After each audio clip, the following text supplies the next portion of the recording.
کہا جاتا ہے کہ ابو بکر رضی اللہ تعالیٰ عنہ کے انتخاب کے بعد حضرت بی بی فاطمہ رضی اللہ تعالیٰ عنہ اپنے چچا حضرت عباس کے ہمراہ ابو بکر رضی اللہ تعالیٰ عنہ سے ملنے تشریف لے گئی اور مطالبہ کیا کہ نہ صرف رسول صلی اللہ علیہ وسلم کا ورثہ آپ صلی اللہ علیہ وسلم کے ورثہ میں تقسیم کیا جائے بلکہ باغ فدق اکیلے انہیں دیا جائے۔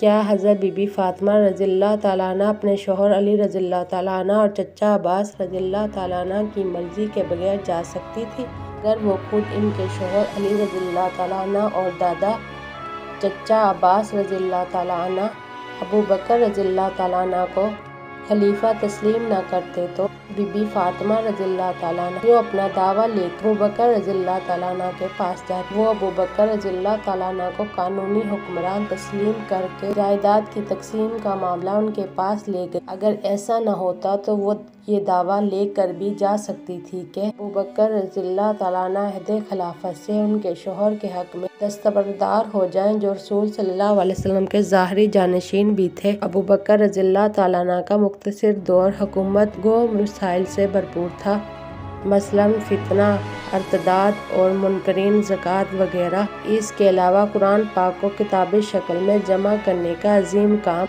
رومیوں اور ساسانیوں سے لڑائیاں۔ اپنے انتقال سے قبل آپ نے اپنا جانشین نامزد کر اور درج ذیل انداز میں ان کا نام مسلمانوں کے سامنے پیش کیا تاکہ ان کی توثیق حاصل کی جائے۔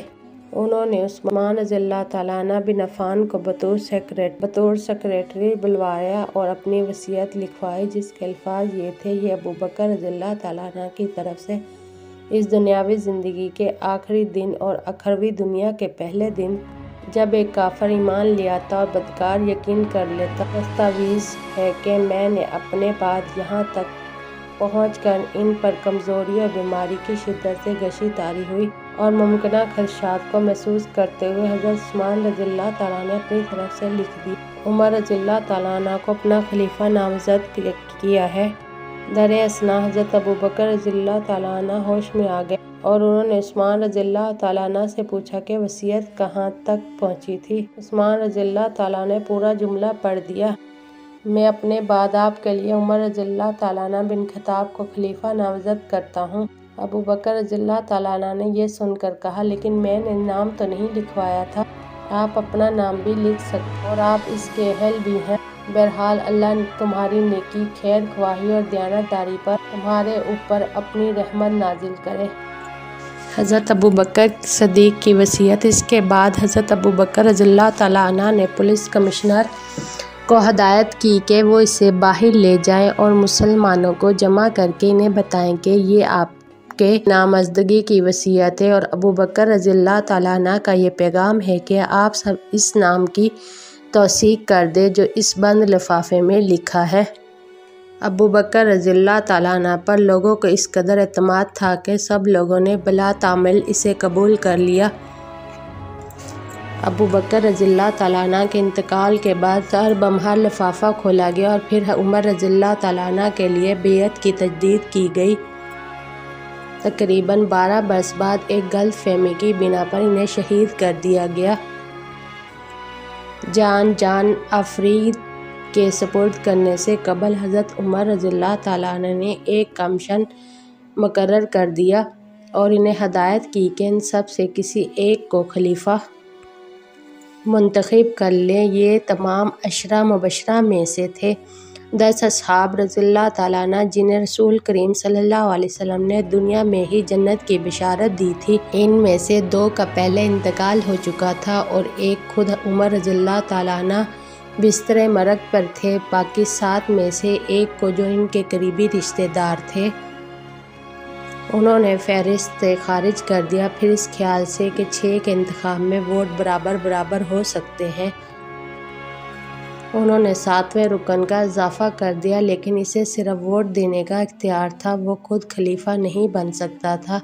تاہم اس پر پابندی تھی کہ وہ صرف اس وقت ووٹ دیں اگر ووٹ برابر ہو جائیں اور اس طرح ووٹ دیں جس طرح عبد الرحمن رضی اللہ تعالیٰ عنہ بن عوف پر اس غیر معمولی اعتماد کی وجہ غالباً ایک واقعہ ہے کہ جب حضرت عمر رضی اللہ تعالیٰ عنہ قاتلانہ حملے میں زخمی ہوئے تو انہیں عبد الرحمن رضی اللہ تعالیٰ عنہ بن عوف کے گھر لے جایا گیا اور عمر رضی اللہ تعالیٰ عنہ نے انہیں ملنے کی خواہش ظاہر کی، اس خدشے کے پیش نظر کہ کہیں عمر رضی اللہ تعالیٰ عنہ انہیں خلافت کے لیے نامزد نہ کر دیں۔ جو ہی وہ عمر رضی اللہ تعالیٰ عنہ کے سامنے آئے تو اسلام کے بعد فوراً بول اٹھے، نہیں نہیں، مجھے نامزد نہ کرنا، میں خلافت کا خواہش مند نہیں۔ عمر رضی اللہ تعالیٰ عنہ کے انتقال کے بعد جب کمیشن کا اجلاس ہوا تو عبد الرحمن عنہ بن عوف نے تجویز کیا کہ جو امیدوار نہیں ہیں ان کا اعلان کر دیا جائے۔ چنانچہ 4 کی دستبرداری کے بعد حضرت عثمان رضی اللہ تعالیٰ عنہ اور حضرت علی رضی اللہ تعالیٰ عنہ رہ گئے، جس پر عبد الرحمن رضی اللہ تعالیٰ عنہ بن عوف نے تجویز کیا کہ وہ دونوں کسی ایک پر اتفاق کر لیں۔ دونوں نے ذمہ داری عبد الرحمن کے کندھوں پر ڈال دی۔ انہوں نے ذاتی رائے دینے کے بجائے عامۃ المسلمین سے مشورہ کیا۔ ابن کثیر کے الفاظ میں انہوں نے لوگوں کے انفرادی اور اجتماعی رائے لینا شروع خفیہ طریقے سے بھی اور ظاہری سے بھی، وہ گھروں میں بھی گئے، عورتوں سے بھی رائے لی، انہوں نے مدارس کے طالب علموں سے بھی پوچھا، حتیٰ کہ مدینے میں ٹھہرے ہوئے مسافروں اور بدوؤں سے بھی دریافت کیا۔ اس ساری مہم جوئی میں ان پر منکشف ہوا کہ صرف 2 افراد عمار رضی اللہ تعالیٰ عنہ بن یاسر اور مقدار رضی اللہ تعالیٰ عنہ بن اسود حضرت علی رضی اللہ تعالیٰ عنہ کی حمایت کر رہے ہیں، جبکہ مسلمانوں کی باری اکثریت عثمان رضی اللہ تعالیٰ عنہ کے حق میں ہے۔ 3 روز مسلسل مشوروں کے بعد حضرت عبد الرحمن رضی اللہ تعالیٰ عنہ بن عوف نے مسلمانوں کو جمع ہونے کے لیے کہا۔ پہلے انہوں نے عثمان رضی اللہ تعالیٰ اور حضرت علی رضی اللہ تعالیٰ عنہ سے باری باری پوچھا، اگر میں آپ کو نامزد نہ کروں تو آپ دوسروں کی اطاعت کا وعدہ کرتے ہیں؟ دونوں نے ہاں میں جواب دیا۔ پھر سب کے سامنے انہوں نے باری باری دونوں سے پوچھا، اگر میں آپ کو منتخب کروں تو کیا آپ قرآن، حدیث اور پیش روؤں ابو بکر رضی اللہ تعالیٰ عنہ اور عمر رضی اللہ تعالیٰ عنہ کی روایت کی پابندی کریں گے؟ عثمان رضی اللہ تعالیٰ عنہ کا جواب ہاں میں تھا، تاہم علی رضی اللہ تعالیٰ عنہ نے کہا قرآن اور سنت ہاں، مگر ابو بکر رضی اللہ تعالیٰ عنہ اور عمر کی روایت کی پابندی کو میں ضروری نہیں سمجھتا، میں خود قانون وضع کر سکتا ہوں۔ اس کے بعد حضرت عبد الرحمن بن عوف نے اپنا سر آسمان کی طرف اٹھایا اور کہا، باری تعالیٰ تو جانتا ہے میرے سوائے اس کے کوئی دلچسپی کہ میں امت مسلمہ کی بہتری اور فلاح کو عزیز رکھتا ہوں۔ پھر انہوں نے خود حضرت عثمان کی بیعت کی، جس کی دوسروں نے تقلید کی۔ حضرت عثمان رضی اللہ تعالیٰ عنہ کا دور اسلام اور مسلمانوں کے لیے غیر معمولی خوشحالی اور آسودگی کا دور تھا۔ 27 ہجری میں ان کی افواج ایک طرف اسپین کے دروازوں پر دستک دے رہی تھی تو دوسری طرف ماورن نہر پر کمندیں ڈال رہی تھی۔ ان کے تقویٰ کا یہ عالم تھا کہ وہ سرکاری خزانے سے کوئی تنخواہ قبول نہیں کرتے تھے۔ ان کو اللہ تعالیٰ نے اتنا کچھ دیا ہے کہ انہیں بیت المال سے کچھ لینے کی حاجت ہی نہیں۔ ان کے جو 2 سخا کا چرچا 400 تھا۔ تبری کی روایت 33-35 ہجری کے برسوں میں ایک یمنی یہودی عبداللہ بن سبا نے، جو ابن سودا کے نام سے مشہور تھا، اسلام قبول کرنے کا اعلان کر دیا۔ اس کے ظاہری تقویٰ کا یہ عالم تھا کہ نماز فجر کے لیے مسجد میں داخل ہونے والا وہ پہلا شخص ہوتا اور عشاء کے بعد مسجد سے رخصت ہونے والا بھی وہ آخری شخص ہوتا۔ ہر وقت نوافل کی ادائیگی میں مصروف رہتا، اکثر روزہ رکھتا اور درود وظائف کا تو شمار ہی نہ تھا۔ اس کے بعد وہ عالم اسلام کے دورے پر نکل کھڑا ہوا اور حجاز، بصرہ، کوفہ، شام، مصر میں لوگوں کو اپنا بناوٹی تقوی سے متاثر کرتا اور خصوصاً ان لوگوں کی ٹو میں رہتا جنہوں نے موقع پرستی کے لیے اسلام کا لیبل اپنے اوپر لگا لیا تھا، لیکن دراصل وہ اس کی جڑیں کاٹنے کے در پہ تھا۔ جب اس نے ایسے بہت سے افراد جمع کر لیے تو اپنا منصوبہ ان کے سامنے پیش کیا، جو سادہ مگر دور رس اثرات کا حامل تھا۔ اس نے اپنے ساتھیوں کو ہدایت کی وہ اس کے سگنل کے منتظر رہے۔ اس نے ایک خط تیار کیا جو ہر علاقے میں اس کے معتمدین خاص کو دوسرے علاقوں کے معتمدین خاص کی طرف سے پہنچایا گیا۔ اس میں لکھا تھا، پیارے بھائی، آپ خوش قسمت ہیں، آپ کے علاقے میں اسلام زندہ ہے، گورنر دیانت دار ہے،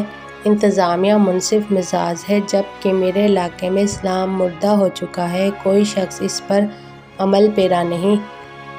گورنر شرابی اور عورتوں کا رسیا ہے، انتظامیہ بدعنوان ہے، بہتری کا کوئی امکان نہیں۔ اس طرح کے خطوط مسلسل مدینے سے ہر شہر میں آئے اور اس کے معتمدین نے نمازوں کے بعد مساجد میں پڑھ کر سنائے، اور اس طرح ہر شہر سے ایسے ہی خطوط مدینے آئے۔ پہلے پہل تو لوگوں نے کوئی توجہ نہ دی، لیکن جب حالات کی مسلسل تصدیق ہونے لگی تو عوام میں ناراضگی پھیلنے لگی۔ بعض نے یہ اطلاعات خلیفہ حضرت عثمان رضی اللہ تعالیٰ عنہ تک بھی پہنچائی۔ اپنے معمول کے مطابق انہوں نے فوراً کارروائی کی اور لوگوں سے مشورہ کیا کہ کیا کرنا چاہیے۔ فیصلہ ہوا کہ مدینے سے بااعتماد اور غیر جانبدار لوگوں کو ان علاقوں کے دورے پر بھیجا جائے جہاں کے بارے میں شکایت کی گئی ہے وہ اسلام سے دور ہو گئے ہیں، اور یہ لوگ خود مشاہدہ کر کے الزامات کی تحقیقات کریں۔ بظاہر یہ لوگ گروپوں کی شکل میں نہیں گئے، بلکہ ہر ایک اپنے لیے مقرر علاقے کی طرف گیا۔ طبری کے مطابق تمام نمائندے اپنے مقررہ وقت پر دارالحکومت پہنچ گئے۔ یہی خبر لائے کہ نامعلوم افراد کی طرف سے عائد کیے جانے والے الزامات بے بنیاد ہیں اور حالات بہت اچھے اور معمول کے مطابق ہیں۔ صرف مصر جانے والے عمار بن یاسر رضی اللہ تعالیٰ عنہ واپس نہ آئے اور مصر ہی میں ٹھہر گئے۔ کچھ ہی عرصے بعد گورنر مصر نے خلیفہ کو رپورٹ بھجوائی کہ یہاں کچھ لوگوں نے عمار رضی اللہ تعالیٰ عنہ کو چکر دے کر ساتھ ملا لیا ہے اور ان کے ساتھ جمع ہو رہے ہیں، جن میں عبداللہ بن سودا بھی شامل ہے۔ خلیفہ نے رواداری کا مظاہرہ کیا۔ طبری نے لکھا ہے کہ شوال 35 ہجری میں ابن سبا نے مصر سے مدینے کا سفر اختیار کیا۔ اس کے 600 کے لگ بھگ فدائی اس کے ساتھ تھے۔ اپنے آپ کو ہر قسم کے شک و شبہ سے بالا رکھنے کے لیے انہوں نے اعلان کیا کہ وہ حج کے لیے جا رہے ہیں۔ ان کے ساتھی بصرہ اور کوفہ سے بھی سبائی مدینے کے لیے نکل کھڑے ہوئے۔ بلا شبہ یہ سب یہودی نسل نہیں تھے، ان میں بعض مخلص مسلمان بھی تھے جو اپنی سادگی کے باعث ان کے ہتھے چڑھ گئے تھے۔ سبائی پراپیگنڈا کام دکھا رہا تھا اور ان سب کا مطالبہ یہ تھا کہ خلیفہ کو معزول کیا جائے جو تمام برائیوں کی جڑ ہے، لیکن ان میں یہ اتفاق رائے نہیں ہو رہا تھا کہ خلیفہ عثمان رضی اللہ تعالیٰ عنہ کو معزول کر کے کسی کو ان کی جگہ لایا جائے۔ مصریوں کا مطالبہ تھا کہ حضرت علی رضی اللہ تعالیٰ عنہ کو خلیفہ مقرر کیا جائے۔ بصرہ کے سبائی حضرت طلحہ رضی اللہ تعالیٰ عنہ کے حق میں تھے، جبکہ کوفی حضرت زبیر رضی اللہ تعالیٰ عنہ بن عوام کے حامی تھے۔ عامۃ المسلمین کی حمایت حاصل کرنے کے لیے زمین بڑی احتیاط سے ہموار کی گئی۔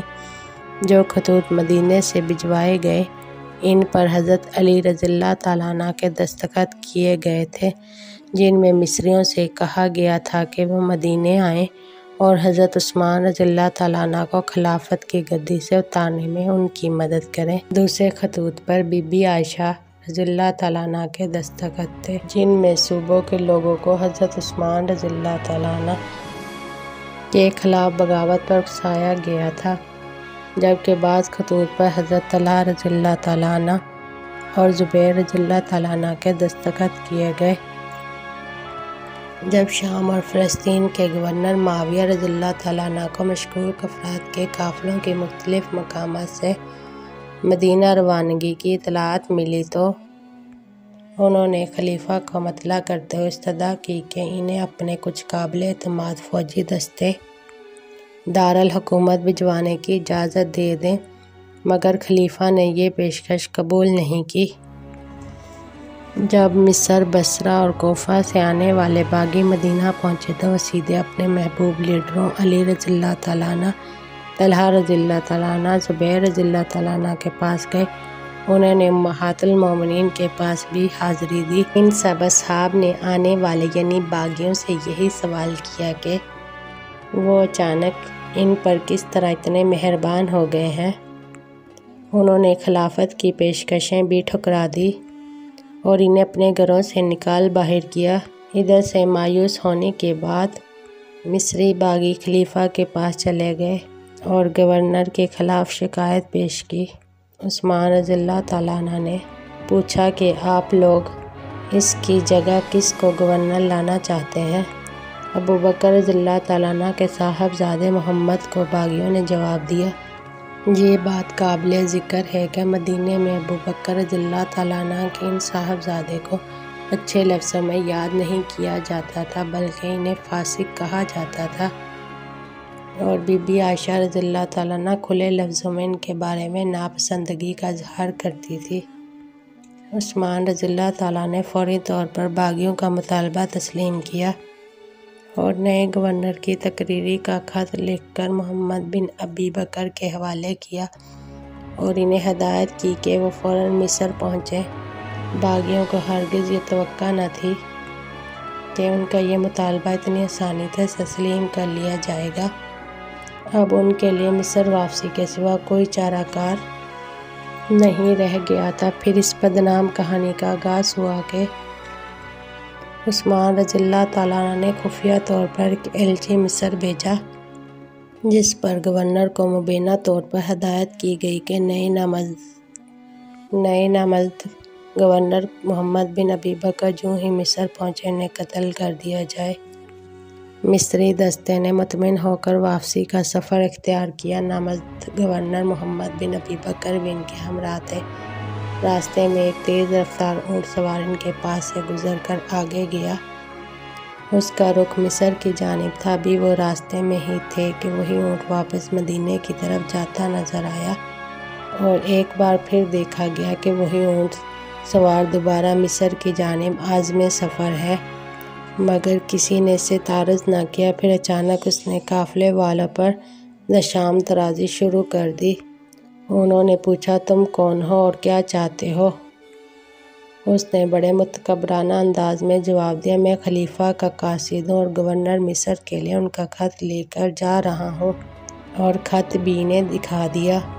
متجسس ہو کر محمد بن ابو بکر نے وہ خط کھول لیا اور پڑھا، جس میں مبینہ طور پر گورنر مصر کو ہدایت کی گئی کہ جو ہی نامزد گورنر محمد بن ابی بکر اپنا تقررنامہ لے کر آپ کے پاس پہنچے انہیں قتل کر دیا جائے اور ان کے ساتھیوں کو دیگر سزائیں دی جائیں۔ کیا یہ کہنے کی ضرورت ہے کہ یہ خط بھی ابن سبا کی ایک اور جعل سازی تھی؟ سازشیوں کی توقع کے عین مطابق خط پڑھ کر محمد بن ابی بکر برافروختہ ہو گئے۔ انہوں نے فی الفور مدینے واپسی کا سفر اختیار کیا اور دارالحکومت پہنچ کر طوفان کھڑا کر دیا، اور اگرچہ عثمان رضی اللہ تعالیٰ عنہ نے قسم اٹھا کر انہیں یقین دلانے کی کوشش کی کہ یہ خط انہوں نے نہیں لکھا، مگر محمد بن ابی بکر نہ مانے۔ مصری باغی بھی حضرت علی کے پاس پہنچے اور مطالبہ کیا کہ خلیفہ کے قتل کے لیے ان کا ساتھ دیں، جنہوں نے بلا وجہ ہمارے قتل کا حکم دیا۔ حضرت علی رضی اللہ تعالیٰ عنہ نے انکار کر دیا۔ انہوں نے کہا، آپ ہمیں کس طرح انکار کر سکتے ہیں؟ آپ ہی نے تو خط لکھ کر ہمیں بلوایا۔ انہوں نے کہا، خدا کی قسم میں نے کبھی کوئی ایسا خط نہیں لکھا۔ باغی حیرت سے ایک دوسرے کو دیکھنے لگے۔ ایک دوسری روایت کے مطابق حضرت علی رضی اللہ تعالیٰ عنہ نے کہا، تم مصر کے راستے سے عثمان کے ایک جعلی خط کا بہانہ بنا کر واپس آ گئے ہو، مگر بصرہ اور کوفہ جانے والے دستے جو اپنے اپنے ملکوں کو روانہ ہو چکے تھے وہ بھی تمہارے ساتھ ہی مدینہ واپس پہنچ چکے ہیں۔ انہیں کیسے معلوم ہوا کہ تم لوگوں کے ساتھ کیا واقعہ پیش آیا؟ حج کا زمانہ قریب آ رہا تھا۔ خلیفہ نے مدینہ گریزن کے فوجی دستوں کو حج پر جانے کی اجازت دے دی اور مدینہ امن و امان قائم رکھنے والی فوج سے خالی ہو گیا۔ باغیوں نے خلیفہ کی رہائش گاہ کا محاصرہ کر لیا اور انہیں مسجد نبوی میں نمازوں کی امامت سے روک دیا۔ رفیقی نامی ایک یمنی نے، جو ابن سبا کا نائب تھا، خلیفہ کی جگہ نمازوں کی امامت شروع کر دی۔ اس کے بارے میں کہا جاتا ہے کہ ابن سبا کی طرح وہ بھی یہودی تھا، کیونکہ شہادت عثمان کے بعد اس نے اس قرآن کو پاؤں سے ٹھوکر ماری جسے شہادت کے وقت حضرت عثمان پڑھ رہے تھے، اور یہ الٹ کر خلیفہ کے گھٹنوں میں گر پڑا۔ باغیوں نے خلیفہ کی رہائش گاہ کا گیٹ جلا دیا تاہم وہ اندر نہ جا سکے۔ اس پر حملہ آور محمد بن ابی بکر کے ہمراہ پیچھے کی گلی سے ہو کر مکان کی عقبی دیوار پر چڑھ گئے۔ اور اندر کود کر قرآن کی تلاوت کرتے ہوئے خلیفہ کو شہید کر ڈالا۔ ان کی اہلیہ شوہر کو بچانے کی کوشش میں شدید زخمی ہو گئی۔ ان کے ہاتھ کی انگلیاں بھی کٹ گئی۔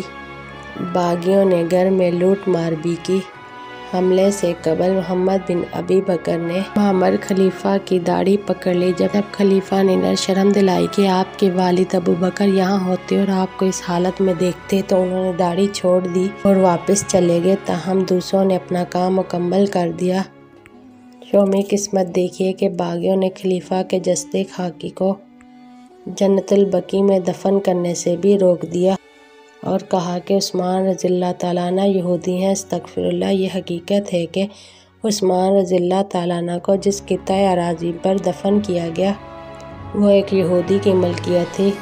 بعد میں جب معاویہ رضی اللہ تعالیٰ عنہ خلیفہ بنے تو انہوں نے وہ خطہ اراضی جس میں معصوم خلیفہ کی قبر تھی خرید کر جنت البقیع میں شامل کر دیا۔ جنگ جیت لینا اور ایک شریف نفس بے دست و پاک خلیفہ کو قتل کرنا تو آسان تھا، مگر اب امن و امان کیسے بحال ہو؟ باغی اب چاہتے تھے کہ اپنے جرم کا کوئی جواز پیدا کر لیں تاکہ انصاف کے کٹگرے میں کھڑے ہونے سے بچ سکیں۔ پہلے وہ علی رضی اللہ تعالیٰ عنہ کے پاس گئے اور انہیں خلافت کی پیشکش کی، مگر انہوں نے انہیں جھڑک کر واپس بھیج دیا، جس کے بعد وہ طلحہ رضی اللہ تعالیٰ عنہ، زبیر رضی اللہ تعالیٰ عنہ کے پاس گئے، لیکن انہوں نے بھی منہ نہ لگایا۔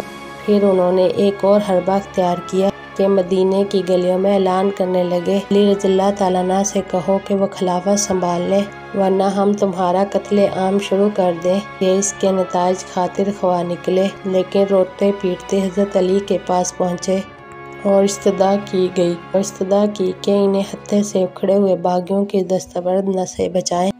حضرت علی رضی اللہ تعالیٰ عنہ ان کی آدفعن سے متاثر ہوئے، مگر کہا کہ خلافت عوام الناس کا معاملہ ہے، میں نہ تو آپ کے کہنے پر اور نہ ہی باغیوں کے کہنے پر اسے سنبھال سکتا ہوں۔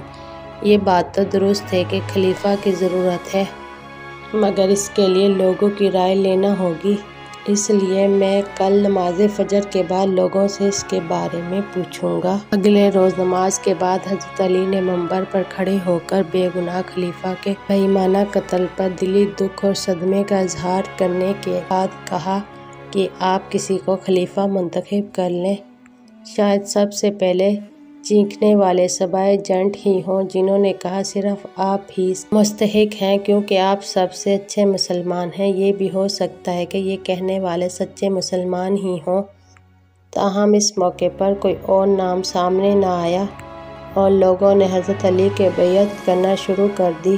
باغیوں نے دیکھا کہ بعض ممتاز اصحاب اس موقع پر خاموش رہے اور انہوں نے کسی قسم کی سرگرمی کا مظاہرہ نہیں کیا۔ ان پر زید رضی اللہ تعالیٰ عنہ بن ثابت، ابن عمر رضی اللہ تعالیٰ عنہ، طلحہ رضی اللہ تعالیٰ عنہ، زبیر رضی اللہ تعالیٰ عنہ، اسامہ رضی اللہ تعالیٰ عنہ اور صہیب رضی اللہ تعالیٰ عنہ شامل تھے۔ باغیوں کو سب سے زیادہ خدشہ طلحہ رضی اللہ تعالیٰ عنہ اور زبیر رضی اللہ تعالیٰ عنہ سے تھا، اس لیے وہ ان کو یہ نوک شمشیر مسجد میں لائے اور دھمکی دی کہ اگر انہوں نے علی رضی اللہ تعالیٰ عنہ کی بیعت نہ کی تو وہ انہیں قتل کر دیں گے۔ جب باغیوں نے دیکھا کہ دوسرے لوگ لا تعلق اور صالحانہ رویہ اپنائے ہوئے ہیں تو انہوں نے سوچا کہ ان سے بعد میں بیعت لے لیں گے، چنانچہ طلحہ رضی اللہ تعالیٰ عنہ اور زبیر رضی اللہ تعالیٰ عنہ نے جبر اور دباؤ کے تحت بیعت کی۔ عام لوگوں کو توقع تھی کہ علی رضی اللہ تعالیٰ عنہ خلافت کا آغاز ہی قاتلین عثمان رضی اللہ تعالیٰ عنہ کی گرفتاری سے کریں گے، مگر دن اور ہفتے گزرنے لگے اور ایسا کچھ بھی نہ ہوا۔ اب مدینے سے ایک اور خط پورے عالم اسلام میں پھیلایا گیا جس میں کہا گیا تھا کہ علی رضی اللہ تعالیٰ عنہ نے خلیفہ بننے کے لیے عثمان رضی اللہ تعالیٰ عنہ کو قتل کرایا ہے، اور یہی وجہ ہے کہ قاتلین عثمان رضی اللہ تعالیٰ عنہ سے کوئی تعرض نہیں کیا گیا۔ آہستہ آہستہ لوگوں کو اس الزام پر یقین آنے لگا۔ یہ فطری بات تھی۔ حضرت عثمان رضی اللہ تعالیٰ عنہ کی اہلیہ اور بچوں کو ہر شخص سے زیادہ دلچسپی تھی کہ قاتلین عثمان رضی اللہ تعالیٰ عنہ کے خلاف نظام انصاف کو حرکت میں لایا جائے، اس لیے آپ کی اہلیہ نے اپنی کٹی ہوئی انگلیاں اور عثمان رضی اللہ تعالیٰ عنہ کا خون آلود کرتا جو بوقت شہادت زیب و تن کیے ہوئے تھے۔ معاویہ رضی اللہ تعالیٰ عنہ کو شام بھجوایا جو عثمان رضی اللہ تعالیٰ عنہ کے قریبی رشتہ دار تھے، اور ان پر زور دیا کہ قتل عثمان رضی اللہ تعالیٰ عنہ کا انتقام لیا جائے۔ میرا ذاتی اندازہ ہے کہ صبائیوں نے شام سے خطوط علی رضی اللہ تعالیٰ عنہ کو بھجوائے ہوں گے، جن میں انہیں بھڑکایا گیا ہوگا کہ معاویہ رضی اللہ تعالیٰ عنہ اپنی خلافت کی منصوبہ بندی کر رہے ہیں، بلکہ راہ راست اسلام سے بھی ہٹ گئے ہیں۔ اس قسم کے خطوط جب ایک تسلسل اور منصوبہ بندی کے ساتھ آئیں تو اپنا اثر ضرور دکھاتے ہیں۔ اس موقع پر اپنے مخلص دوستوں کے مشوروں کو نظر انداز کر کے علی رضی اللہ تعالیٰ عنہ نے ایک سیاسی غلطی کا ارتکاب کیا۔ انہوں نے معاویہ رضی اللہ تعالیٰ عنہ سمیت صوبائی گورنروں کو شہادت عثمان کے سانحہ کی اطلاع دیتے ہوئے بتایا کہ وہ خلافت کا منصب سنبھال چکے ہیں، اب وہ نہ صرف خود نئے خلیفہ کی بیعت کریں بلکہ اپنے اپنے صوبوں میں بھی خلیفہ کے لیے بیعت لیں۔ انہوں نے معاویہ رضی اللہ تعالیٰ عنہ کے نام خط میں انہیں گورنر کے منصب سے معزول کرتے ہوئے ہدایت کی کہ وہ چارج نئے گورنر کے حوالے کر دیں۔ یقینی طور پر صبائیوں نے اس صورتحال کا فائدہ اٹھاتے ہوئے معاویہ رضی اللہ تعالیٰ عنہ کو علی رضی اللہ تعالیٰ عنہ کے خلاف بھڑکانے کی کوشش کی، لیکن وہ آسانی سے ان کے چکر میں آنے والے نہ تھے۔ انہوں نے علی کا خط جواب نہایت نرمی سے دیا اور کہا کہ جب قاتلین عثمان کو گرفتار کر کے سزا دے دی جائے وہ بیعت کر لیں گے۔ اسی اثناء میں صبائیوں کی طرف سے عائشہ رضی اللہ تعالیٰ عنہ، حفصہ رضی اللہ تعالیٰ عنہ اور دوسری ازواج مطہرات کو خط بھجوائے گئے، جن میں الزام لگایا گیا کہ علی رضی اللہ تعالیٰ عنہ قاتلین عثمان کو سزا دینے سے انکاری ہیں، اور امہات المومنین ہونے کی حیثیت سے آپ کا یہ حق اور فرض ہے کہ آپ اپنے بچے عثمان رضی اللہ تعالیٰ عنہ کے قاتلوں کے سروں کا مطالبہ کریں۔ بصرہ سے آنے والے خطوط میں یہ پیشکش بھی کی گئی کہ اگر امہات المومنین بصرہ آئیں وہ انہیں ہر ممکن مدد کے لیے حاضر پائیں گی۔ کچھ عرصے بعد طلحہ رضی اللہ تعالیٰ عنہ اور زبیر رضی اللہ تعالیٰ عنہ مکے جانے کے لیے مدینے سے روانہ ہو گئے۔ ان کی منزل بصرہ تھی۔ مورخوں کا کہنا ہے کہ ان کی روانگی سے علی رضی اللہ تعالیٰ عنہ کو خطرہ لاحق ہوا کہ انہوں نے بصرہ کے خزانے پر قبضہ کر لیا اور وہاں کی فوج ان سے مل گئی تو وہ حکومت کے لیے خطرہ بن جائیں گے، اس لیے انہوں نے بھی عراق جانے کا قصد کر لیا۔ ادھر ام المومنین حفصہ رضی اللہ تعالیٰ عنہ پر ان کے بھائی ابن عمر رضی اللہ تعالیٰ عنہ مسلسل زور دے رہے تھے کہ وہ سیاست میں سرگرم حصہ لے۔ اسی اثناء میں عائشہ رضی اللہ تعالیٰ عنہ بھی اپنے کچھ قریبی عزیزوں کے ہمراہ عراق تشریف لے گئی۔ بصرہ کے نزدیک ام المومنین کے گرد جمع ہونے والوں اور علی رضی اللہ تعالیٰ عنہ کی فوج میں تصادم کا خطرہ پیدا ہو گیا۔ بھائیوں کی خطوط مہم سے بہت سی غلط فہمیاں جنم لے چکی تھی۔ بعض مخلص اور غیر جانبدار مسلمانوں نے مصالحت کی کوشش شروع کر دی اور جلد ہی یہ کوشش بارآور ثابت ہوئی۔ حقیقت یہ تھی کہ نہ تو علی رضی اللہ تعالیٰ عنہ قاتلین عثمان کو سزا دینے کے خلاف تھے اور نہ ہی عثمان رضی اللہ تعالیٰ عنہ، طلحہ رضی اللہ تعالیٰ عنہ اور زبیر رضی اللہ تعالیٰ عنہ کے کوئی ذاتی عزائم تھے۔ امن معاہدہ ہو گیا، دونوں طرف کے لوگ پہلی بار سکون کی نیند سو گئے۔ بظاہر ابن سبا کے کھیل کی بساط الٹ چکی تھی، مگر وہ حوصلہ ہارنے والوں میں سے نہیں تھا۔ رات کے آخری پہر اس کے کچھ آدمی عائشہ رضی اللہ تعالیٰ عنہ کے کیمپ میں داخل ہو گئے اور علی رضی اللہ تعالیٰ عنہ کی فوج پر حملہ کر دیا۔ قدرتی طور پر حضرت علی رضی اللہ تعالیٰ عنہ کے کیمپ میں یہی سمجھا گیا کہ عائشہ رضی اللہ تعالیٰ عنہ نے معاہدے کی خلاف ورزی کی اور دھوکے سے حملہ کر دیا ہے۔ تاہم جلد ہی ان کے فوجیوں نے صورتحال پر قابو پا لیا۔ ادھر عائشہ رضی اللہ تعالیٰ عنہ کے کیمپ کو گمان ہوا کہ علی رضی اللہ تعالیٰ عنہ کی طرف سے خلاف ورزی کی گئی ہے۔ اس ساری صورتحال میں عائشہ رضی اللہ تعالیٰ عنہ نے انتہائی جرأت مندی سے صورتحال کا مقابلہ کیا اور آخر تک اپنی اونٹنی پر سوار رہی۔ اسی بنا پر جنگ کو جنگ جمل کا نام دیا گیا۔ لڑائی کے دوران علی رضی اللہ تعالیٰ عنہ کی فوج نے ام المومنین عائشہ رضی اللہ تعالیٰ عنہ کے گرد گھیرا ڈال دیا اور عملاً وہ مخالف فوج کی حراست میں آ گئی۔ ان کے آدمی موقع سے فرار ہو گئے۔ اس کے بعد جب صورتحال واضح ہوئی تو بہت دیر ہو گئی تھی۔ اس موقع پر عائشہ رضی اللہ تعالیٰ عنہ نے علی رضی اللہ تعالیٰ عنہ کو ان کے حریف معاویہ رضی اللہ تعالیٰ عنہ کے خلاف مدد کی پیشکش کی، تاہم علی رضی اللہ تعالیٰ عنہ نے انتہائی احترام سے ان کی پیشکش کا شکریہ ادا کرتے ہوئے ان پر زور دیا کہ وہ واپس مدینے تشریف لے چلے اور ان کے شایان شان واپسی کے انتظامات بھی کر دیے۔ مورخوں نے ایک اور بظاہر معمولی واقعہ کا ذکر کیا ہے جسے یہاں بیان کرنا نامناسب نہ ہوگا۔ جنگ جمل سے قبل یا فوراً بعد کچھ مخلص مسلمانوں نے علی رضی اللہ تعالیٰ عنہ سے شکایت کی کہ قاتلین عثمان رضی اللہ تعالیٰ عنہ ان کی فوج میں آزادی سے پھر رہے ہیں اور ان کے خلاف کوئی کارروائی نہیں کر رہے۔ اس پر علی رضی اللہ تعالیٰ عنہ نے اپنے آدمیوں سے پوچھا کہ قاتلین عثمان کون ہے؟ کم و بیش 12,000 آدمی اٹھ کھڑے ہوئے اور چلا کر کہنے لگے میں ہوں۔ یہاں اس حقیقت کو تسلیم کیے بغیر چارہ نہیں کہ اپنی نیک دلی کے باوجود علی رضی اللہ تعالیٰ عنہ کو وہ آزادی حاصل نہیں تھی جو ایک حکمران کو حاصل ہونی چاہیے۔ جنگ جمل میں کامیابی سے اگرچہ علی رضی اللہ تعالیٰ عنہ کی قامت میں اضافہ ہوا، مگر شام سمیت کئی بڑے صوبے ابھی تک ان کے کنٹرول سے آزاد تھے۔ اس اثناء میں معاویہ رضی اللہ تعالیٰ عنہ کے ساتھ خط و کتابت جاری رہی۔